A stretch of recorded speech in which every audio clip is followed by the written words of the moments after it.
I see me.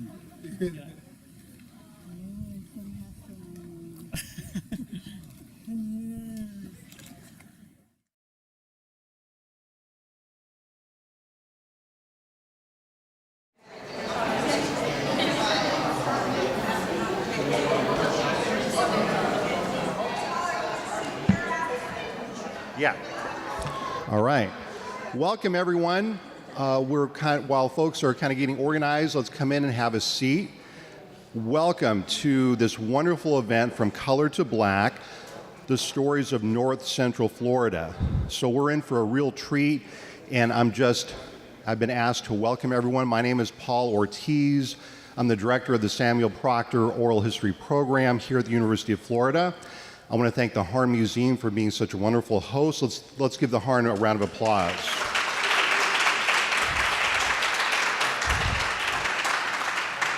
The amazing performance you're about to see is based on years of oral histories with African American elders in cities like Gainesville, St. Augustine, the Panhandle, all throughout Florida. Director Jeffrey Pafal has been working with our students this semester, and you're in for a real treat. I just want to mention that we have an ongoing oral history project at UF Oral History. Some of you have already given me your cards. We love to interview folks. Everyone has a story to share, right? Okay, so please talk with us during or actually after the program, and we'll be happy to take your names. We always want to build our connections. And again, on behalf of the Oral History Program, thank you so much for being here today, and I will turn the floor over to Jeffrey Pafal. Thank you.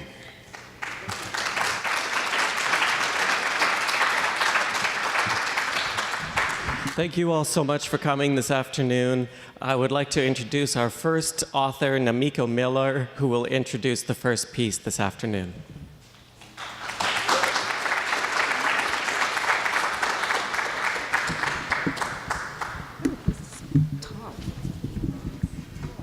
Good evening. My name is Namiko Miller, and this monologue is based on the life of Frank B. Butler. Frank B. Butler was a civil rights activist from St. Augustine, and what he did in response to Jim Crow laws that prohibited blacks from enjoying the beaches that everybody else could enjoy is he built his own beach that African Americans could enjoy. So in 1925, he built Butler's Beach. And this piece is based on an interview that was done with his daughter in 1990, Minnie Mae Butler Edwards. And I hope you enjoy it. It is called My Papa.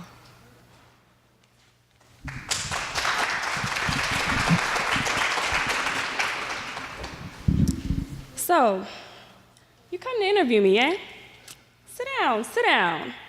Now, I know you want to ask me questions about my life, but I'm too excited to answer any questions. You hear that Jacob Lawrence won a National Medal of Arts from President Bush? That's a big honor if you get it from the president. All us black people are so proud of Mr. Lawrence. You know he tells stories in his paintings, right? Yeah, he tells stories about Toussaint Louverture, Harriet Tubman, Frederick Douglass, John Brown, and the Migration series. All paintings tell stories, but these paintings tell our stories. Stories that need to be told. Now let me tell you a story that needs to be told. It won't be a painting because I can't draw a lick. This story needs to be told too. It's about my papa, Frank B. Butler. You know who he is? Well, he was born August 4th, 1885 in DuPont, Georgia, to Mary and Frank Butler Sr. My papa was probably 17 or 18 when he married my mom. Her name was Mimi, and she died when I was a baby. After my dad died, he left for DuPont, it being a little country town, and he lived there. He had some friends, younger boys, and my grandmother had a sister that lived in Fernandina. He first started working for my aunt and her husband. They had a pretty good-sized store there, and he picked up cutting meats and things like that. He was the butcher and the runaround boy. You recording this, right? They had a little falling out or something, and he stopped working with his uncle and was working for a fish market.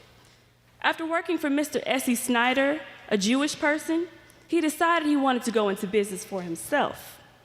I think Mr. Snyder liked him so well as he found out he was so ambitious to try to do something for himself, and he just helped him. He opened a meat market and a grocery store.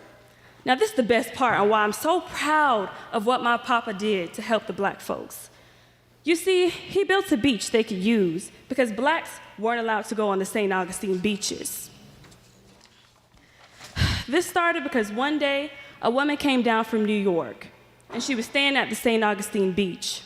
Her maid was black, and she took the white children out on the beach. You know, they arrested her for just doing her job? Anyway, that is what came into Papa's mind after having some place for black children and grown people to attend. You see, a lot of people visit Florida's beaches every year, but that privilege was restricted for many years by Jim Crow laws that prohibited black people from sharing those beaches with white people. My papa borrowed his first money from Mr. Frank Upchurch to get the place from him.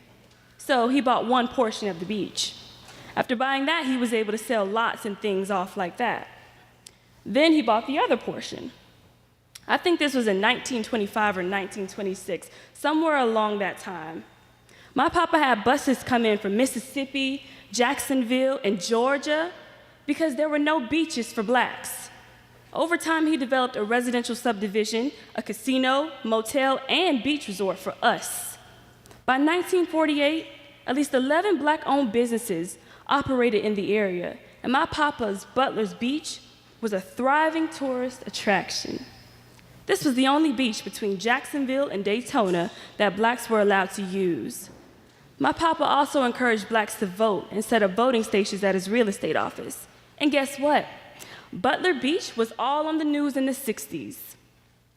Even though the beaches were desegregated and white folks were still mad at us, because Butler Beach was in the middle of St. Augustine Beach and Crescent Beach. They was beaches for the whites only. They didn't want nothing to do with us. They didn't even want us to be nowhere near them. It gets so bad, Martin Luther King came. He said St. Augustine was the most segregated city in America, and that he would fight segregation even if it took him all summer. All summer. Well, that man had plenty of time, but he was serious. So serious, they arrested him and throw him in jail. They call it the St. Augustine Civil Rights Movement because of the many rallies, meetings, and waitings that took place at beaches reserved for whites only. On June 25th, 500 whites broke through police lines and attacked about 75 demonstrators taking part in a wait-in. All of this led to the signing of the Civil Rights Act later in the year. So you see, my papa started this movement that ended in the Civil Rights Act. Yeah, I'm proud. That's my papa, Frank Butler. Didn't I tell you I had a good story to tell you? My papa died in '73, but he will not be forgotten. Now, I hope you all excited to hear more stories, because we have some more to tell you.